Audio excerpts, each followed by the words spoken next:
Hi, this is John, and you are watching Dimers TV. Yes, sir.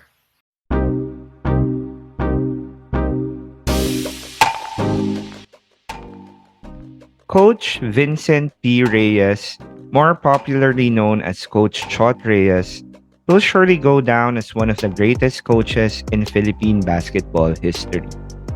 He has been in the coaching business for the past 33 years, which is even more than half of his life. And his many achievements in Philippine basketball, such as being a 9-time PBA champion coach, 6-time coach of the year, winning bronze in the Jones Cup twice, plus bagging the gold once, to leading Gilas to a silver medal in the 2013 FIBA Asia Cup, and then leading them to a historic win in the 2014 FIBA World Cup against Senegal, are just some of his most prominent achievements. Yet, when it comes to his recent run as the Gilas Pilipinas head coach, it has been quite disastrous to say the least. He was Gilas' coach when the team got into a brutal mess against the Australian national team way back in 2018, which led him to being replaced by Coach Yang Gao. He was then reinstated back in early 2022 when the Gilas program director and head coach, Tab Baldwin, got unceremoniously booted out due to reasons that were never quite elaborated on, or could simply be categorized under, quote, Philippine basketball politics, end quote.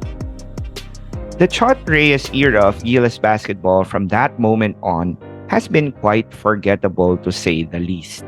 For the first time in 33 years, the Philippine national team did not win gold in the 2022 SEA Games as it bowed down to an improved Indonesian team 85 to 81. Then, in the 2022 FIBA Asia Cup, the Gilas Pilipinas team failed to even make it to the quarterfinals as it was obliterated by Japan 102 to 81. As for the FIBA window games, we only got to pull off wins because of the fact that we faced teams that we were supposed to beat like India and Kazakhstan, but still ended up losing to a Lebanon team in spite of having Jordan Clarkson and Kai Sotto already. For the record, we did eventually beat them, but that was because their ace guard Wael Arakji did not play due to injury. Still, regardless of all these blunders, for Coach Chot, it was still all good. As according to him, quote, for us, it's a great learning experience, end quote. He even went on record to say that he should be judged instead during the 2023 FIBA World Cup. Oh, yes, right.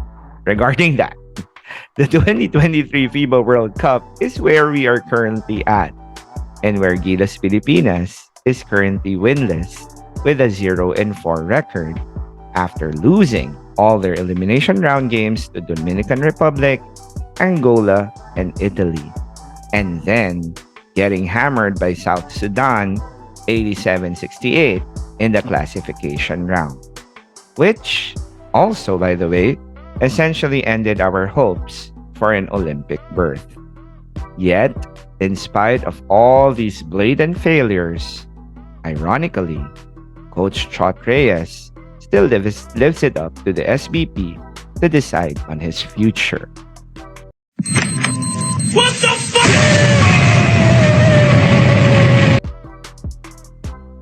I guess the reaction says it all. And yes, even if the answer to this next question is quite obvious, we will still go on record to ask, is it time to replace Coach Chot Reyes as the Gilas head coach?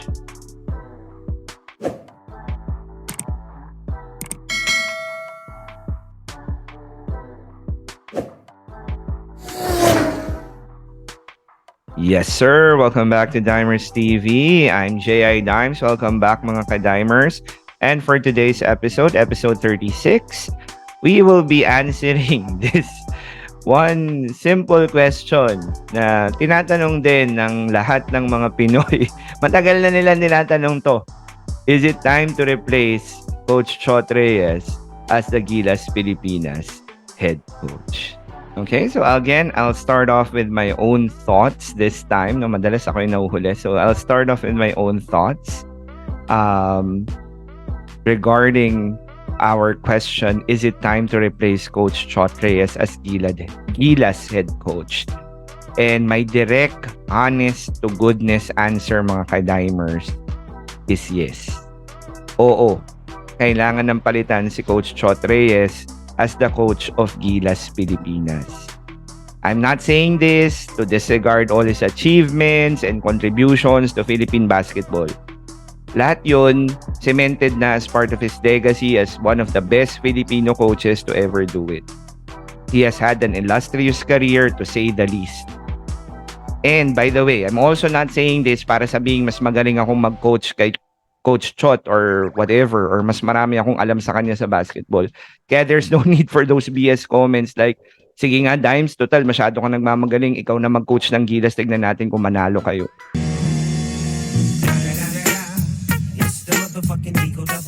Something like that. That is not the point I'm trying to drive at. In fact, as a person and as a fan, napakataas pa rin ang respeto at pasasalamat ko kay Coach Chot sa mga nagawa niya for our Gilas program at saka sa mga nagawa niya rin sa PBA. Grabe yung pride na nadala niya sa ating lahat, aminin man natin o hindi, nung natalo natin ang Korea sa FIBA Asia noong 2013 or nung nanalo tayo sa Senegal sa World Cup noong 2014. And I will be forever grateful for him or to him for steering Gilas during those times. Pero, yes, ang malaking pero rito ay we are no longer in 2013 and in 2014. We are in 2023, wherein our Gilas Pilipinas is blatantly struggling under him since he took over in 2022. Nung una, sige, I get it. Kulang talaga sa preparations. Fine. Pero pagdating dito sa World Cup, wherein inilatag na lahat ng pagkakataon para sa kanya, meaning may tune-up games, may practice time, may home court advantage, may favorable bracket, may access sa lahat ng players including si Jordan Clarkson and Kai Sotto. Then bakit ganito pa rin ang kinalabasan? Oo, gets ko yung advocacy na sinasabing suportahan na lang natin sila kasi lumalaban naman sila for us. And I'm all in for that, by the way. Pero sana, wag din naman tayong magbulag-bulagan sa katotohanan, masakit mang tanggapin na whatever Coach Chot is doing or implementing for the team is no longer working. Mapasistema man niya, rotations, player selection, in-game adjustments, etc. Ang bottom line, hindi na effective and it doesn't yield the results that we want, which is to garner wins. Nothing against him, his resume, and his greatness. Pero baka talagang hindi na siya yung tamang coach for our national team. And just like with anything, to be honest, there's nothing to be ashamed with that. Ika nga, quote, there are things that simply do not work out, end quote. And walang masama dun kasi talagang nangyayari yun eh. Minsan ganun talaga. The important thing, I guess, there is to have acceptance and awareness about it para makamove on ng maayos and maging better from it. So, syempre, hindi naman natatapos yung issue doon. Obviously, yung ibang sasabihin, so sige, sino ipapalit sa kanya if ever? Ako, personally, I was happy na when I was reflecting on this, meron naman din palang mga tao, like kagaya nila Sir Snowbadwa, na naisip din yung mga same thoughts na naisip ko. And that is, of course, to get a foreign coach na may vast experience sa modern international game. Someone who can instill a system that will work in the international game and get our players or get the players who will fit that system and be effective in doing so. Kasi kapag ganito, we get the chance to mold not just the individual players but the overall growth of the team in itself. It will become a well-oiled machine and not a mere collection of individual talents. And like with what Sir Snow said, hindi siya dapat isama, yung coach na ito should not be included sa PBA or sa mga collegiate leagues kasi it will just be Tab Baldwin 2.0 all over again. Wherein mapupolitika lang, basta may magawa or masabi na hindi magustuhan ng mga magkaribal na kumpanya na nagpapatakbo sa lahat ng malalaking liga dito sa atin. Still, given all the drama and politics surrounding Gilas, this is honesty. More like a pipe dream or yung tinatawag nating wishful thinking or kathang isip as they say. So there, those are my thoughts regarding Coach Chot. And is it time to replace him as the Gilas head coach? Yes, sir. Okay, now let's proceed naman to the thoughts of our other co-hosts here in Dimers TV, starting with Sir Arvin Alimboyao. Okay, so let's hear the thoughts of Sir Arvin. Hello, what's up, Dimers? This is Arvin here, and my thoughts on Chot, Coach Chot Reyes, whether he should resign or not. In my opinion, I thought that Chot Reyes' era should have ended in 2013, I guess, or 2014.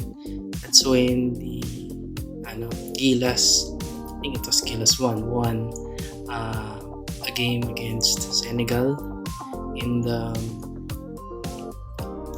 that was I think the peak days of Philippine basketball. But then we decided to move forward and hired another coach, and I think everyone will agree with me that the Philippine basketball is evolving, and it is going in an upward trend. However, recent events led to some I guess terrible decisions or whatever that lead to Chot Reyes leading the Gilas Pilipinas again. And so a lot of fans would probably question the decision of the SPP, but again, politics were in play here, and so I think in the point of view of Coach Chot Reyes, I think he has like no other choice but to lead, because someone from the top asked him to lead Gilas Pilipinas. But to answer the question, of course, I guess Coach Chot should retire na from Gilas and let someone else take a lead.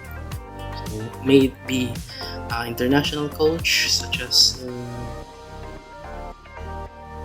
say Coach Tab, or Coach Timko, or may it be some of our local coaches like Coach Ying. And, we have dito many coaches in the Philippines that are also capable of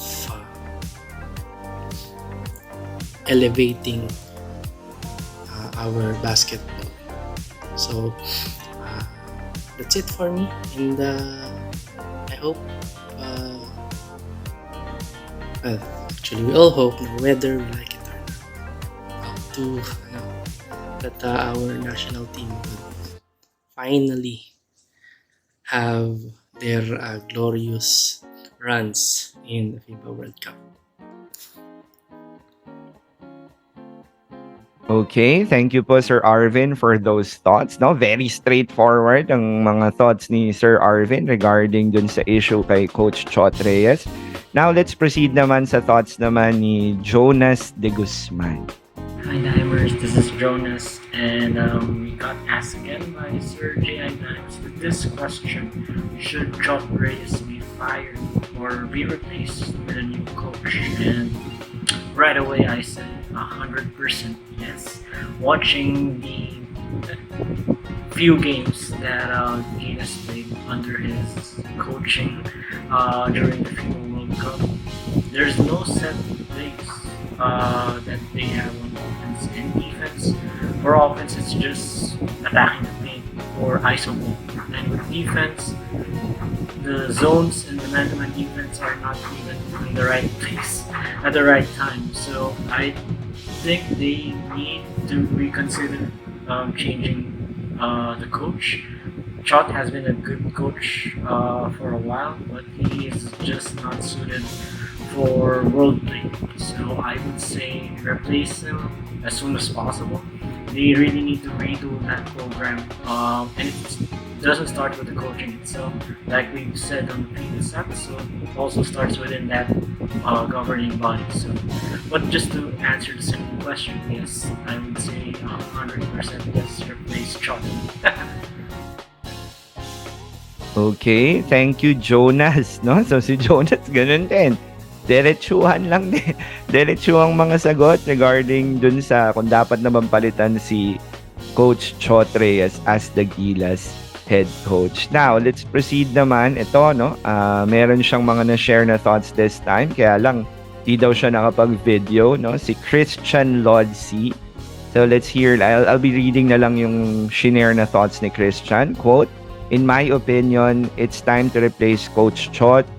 Kita naman natin sa mga games na nilaro natin na yung sistema niya is not the best for Gilas. Maybe it's time to try a different coach with a different system like Coach Tab or Coach Tim.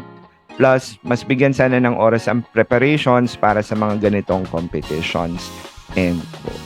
Okay, so thank you, Lods, for those thoughts. And now we also have some, just like with episode 35, no? So meron din tayong mga extra thoughts. Mga mabilisan lang to, no? When we actually post this sa aming Facebook page na magkakaroon nga ng episode 36. So, yung mga ating loyal supporters ng Dimers TV, nag-chime in din sila dun sa thoughts nila. Starting, of course, with my sister, no? Si Maita kausapin nun. When she was asked this question, ito lang ang simpleng sagot ng ate ko. Long overdue. Okay? So, ganun lang ka-straightforward ang sagot niya about dapat na bang palitan si Coach Chot. Yes, long overdue. And then, nag-chime in din, no? Nagulat ako, nag-chime in din, no? Aking best friend, no? Na si Dr. Keith Segovia. Ito lang, simpleng sagot lang. Nagpapaema ko siguro, trying to just be funny about it na lang tong si Keith, no? Sabi niya, baka pwede swap. Ganun na lang, no? Ganun na lang daw ang sagot, no? So obviously, still favoring the fact that Coach Chot should be replaced as well. Okay, so again, mga ka-Dimers, maraming salamat again for watching our episode today, episode 36. Is it time for to replace Coach Chot Reyes as the Gilas Pilipinas head coach? So again, thank you for always supporting Dimers TV, and if you haven't subscribed yet, feel free to subscribe and click on the notification bell so that you will be updated sa lahat ng episodes namin dito sa Dimers TV. Okay, so again, maraming salamat mga ka-Dimers. Kung meron kayong mga other thoughts, feel free to share them sa comments. And sobrang natutuwa kami, no, whenever you guys do that. So again, maraming salamat. Patuloy nating, let us continue hoping rather that, you know, our Gilas Pilipinas team will actually start going somewhere instead of going nowhere. Yes, sir. Again, I'm J.I. Dimes, and we will see you all again on the next episode of Dimers TV.